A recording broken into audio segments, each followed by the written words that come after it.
Fast বোলিংয়ের ওপর আমার একটা ভিডিও অলরেডি আমি করেছি, যেখানে আমি দেখিয়েছি যে ফাস্ট বোলিংয়ের যে প্রধান আঙ্গিকগুলো যেগুলো মাথায় রাখতে হয় ফাস্ট বোলার হতে গেলে, সেইগুলো যেমন ধরুন run up, action, follow through ইত্যাদি।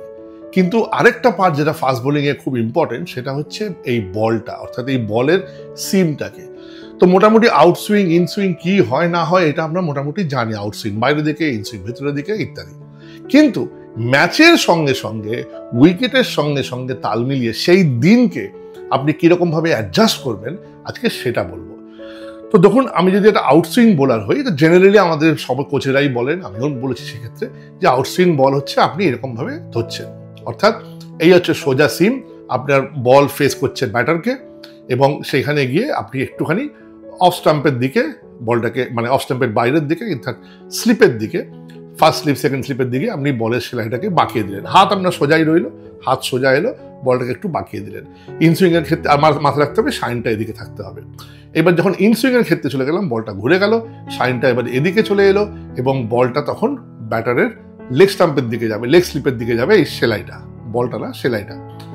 তো এটা তো আমরা মোটামুটি জানি, কিন্তু যদি মাঠে গিয়ে দেখেন যে বল সেদিনকে বাতাসের যে আর্দ্রতা, বা ধরুন যে হাওয়া, হালকা করে যে হাওয়াটা চলছে, এইসব যখন হচ্ছে, তখন যদি দেখেন যে বল খুব সুইং করছে, এই সুইংটা আপনি একটা বল, এই জন্য ম্যাচের শুরুর আগে একবার গিয়ে ওই মাঠে যদি প্র্যাকটিস করার উপায় থাকে, দেখবেন সবাই ভালো লেভেলে ক্রিকেটে সবাই পিচের পাশের পিচগুলোতে একটু বল টল করে, এটার জন্য, দেখার জন্য যে আজকের মাঠটা কি অবস্থা আছে, আজকের পরিবেশটা কি আছে, আজকের বাতাসে আপেক্ষিক আর্দ্রতা কিরকম আছে ইত্যাদি ইত্যাদি।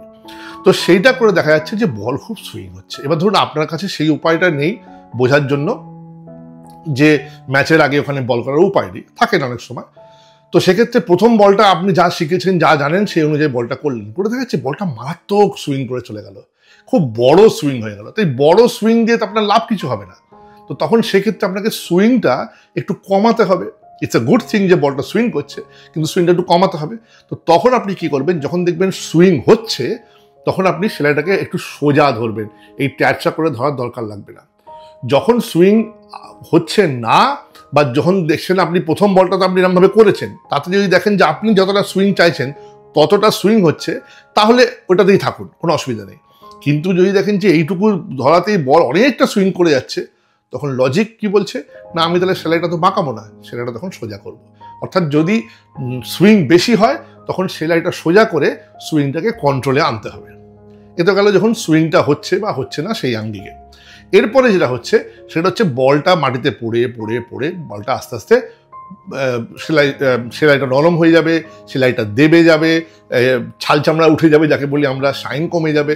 তো যখন বলে আর সুইং বল থেকে বেরোচ্ছে না, তখন আমরা কাটারে চলে যাই। এবং এই কাটারে চলে যাই, সেটা আগেও বলেছি যে আমরা এরকমভাবে বলটা গ্রিপ করে এটা অফ কাট করি, এটা লেগ কাট করি।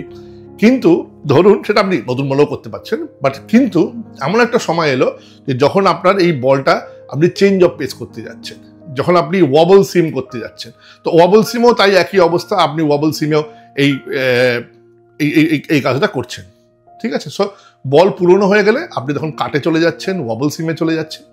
আর বল যদি আরও দেবে যায়, অর্থাৎ যখন ধরুন 30-40 ওভার বল হয়ে গেছে, বলটা তখন এই সিমটা পুরো দেবে গেছে, এই যে সিমটা আছে, এই সিমটা এত প্রডিউস সিম না, এত প্রোনাউন্স সিম নয়, এই সিমটা আরো দেবে গেছে। তো সেরকম যদি জায়গাটা হয়, তখন আপনি এই ধরেছেন, আপনি আউটসুইং এর যা আছে, এদিকে শাইন আছে ইত্যাদি আছে, ভালো কথা, কিন্তু আপনি তখন এটাকে ঘুরিয়ে নেবেন, ঘুরিয়ে নিয়ে এটাকে ক্রস সিমে করবেন। তো ক্রস সিমে করলে কি হয়, বলটা এইরকম ভাবে যাচ্ছে, ওকে। সো এইরকম ভাবে গেলে কি হবে, আপনি যদি ঠিক লাইন অ্যান্ড লেন্থে বল করেন, বলটা যদি সেলাইতে পড়ে, যেটুকু সেলাইয়ের মধ্যে তখনও প্রাণ আছে, বলটা লাফিয়ে উঠতে পারে, থমকে যেতে পারে, ওকে।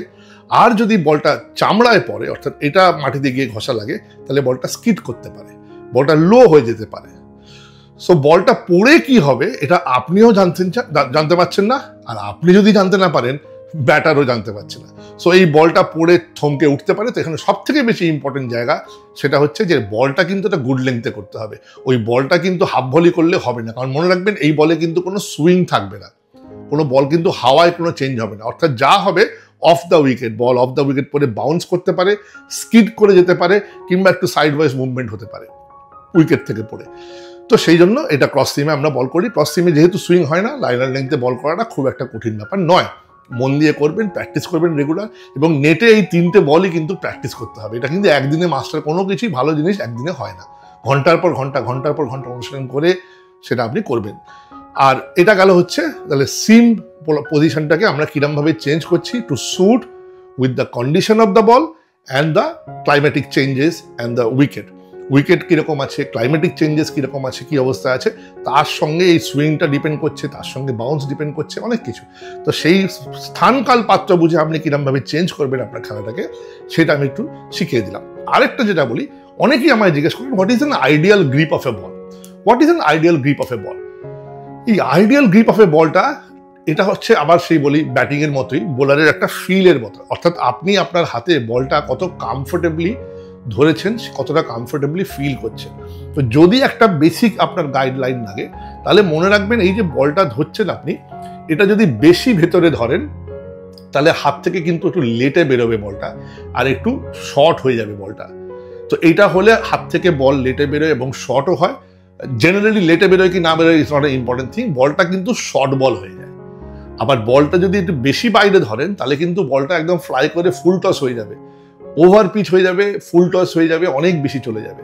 সুতরাং বেশি ভেতরে গেলে শর্ট, বেশি বাইরে গেলে ওভার পিচ, এবং একটু পেসও কমে যেতে পারে। তাহলে যে জায়গাটা আমরা কমফোর্টেবল সেটা হচ্ছে মাঝখান জায়গাটা। এই দুটোর মাঝখানের যে জায়গাটা, এই দেখুন হালকা একটু জায়গাটা, মাত্র আমি এখানে ঢোকাইনি, আবার আমি এরকম করিনি, এই যে জায়গাটা আমি রাখছি এরকম একটা জায়গায়, সেখানে রেখে চেষ্টা করবেন আপনার এই বলটা হাতের যে সফট পার্টটা আছে, এই যে প্যাডিং পার্টটা, গাঁটগুলো নয় কিন্তু, এই যে প্যাডিং পার্টটা, এই প্যাডিং পার্টটা যেন আপনার বলের ওপর হালকা করে সুন্দর করে বসে।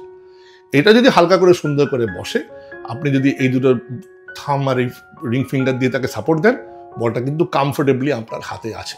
তখন কিন্তু বলটা যখন ছাড়বেন, সুন্দর এই ব্যাকস্পিনটা হবে, আউটসুইংটাও হবে।